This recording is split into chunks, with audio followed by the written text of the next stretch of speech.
2014, Pinellas County Schools received a federal professional development grant to support the art and music teachers in 10 high-poverty schools, titling it Elevate A.R.T.S.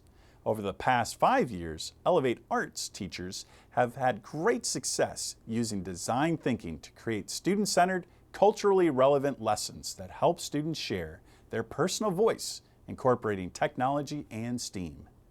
Elevate A.R.T.S 2.0 is an extension from the Elevate A.R.T.S grant that was a 4-year professional development grant from the federal government. During the 4-year professional development grant, we found that the connections between the arts and the other subject areas were so natural and so strong for students that during this new project of Elevate A.R.T.S 2.0, we're focusing on literacy connections with art, music, and kindergarten first and second graders.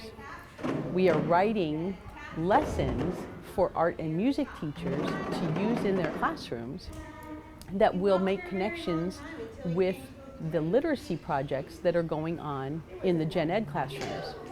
Additionally, we're writing lessons that the Gen Ed teachers can use in their classrooms to make connections with art and music during their lessons. I've seen the children have new excitement with the music. They see a purpose, they see how it fits into their reading, and they have been able to connect it with music and art, and I think there's a lot of excitement going on.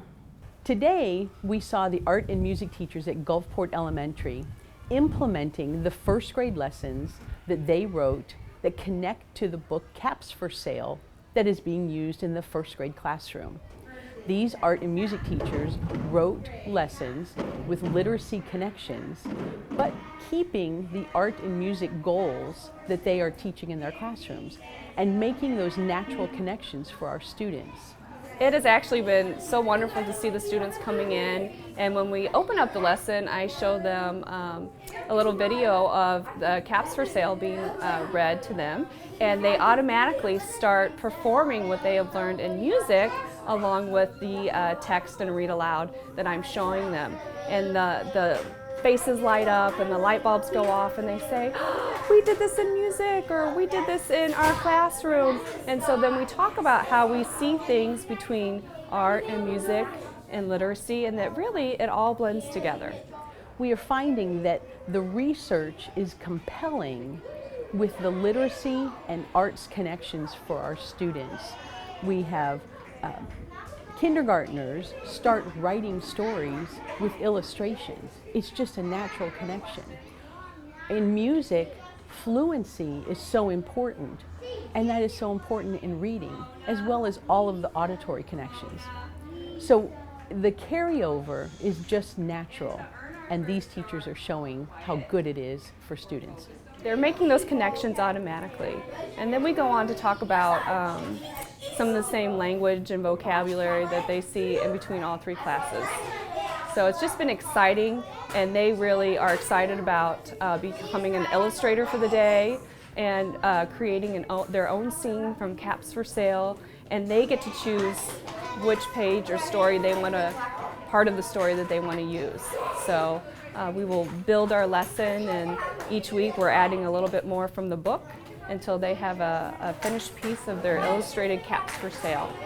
We have 8 schools involved in this Elevate A.R.T.S 2.0 project. 2 schools are working on kindergarten, 3 on first grade, and 2 on second grade. They're focused just on those grade levels, and we have a Gen Ed teacher, an art teacher, and a music teacher from each school, and they're working collaboratively on writing lessons that match the modules in the ELA. We're hoping that next year, or even this spring, that we'll be able to roll out these lessons district-wide so that all of our kindergarten, first and second grade teachers can have access to these lessons and begin to implement them in their classrooms. And with great success that we hope, then we'll extend it into 3rd, 4th, and 5th grade. Our goal is that we will share these lessons district-wide, roll it out to all of the ELA teachers in kindergarten, first and second grade, as well as to all of the music teachers, elementary music teachers, and elementary art teachers, so they all will be able to implement this in their classrooms.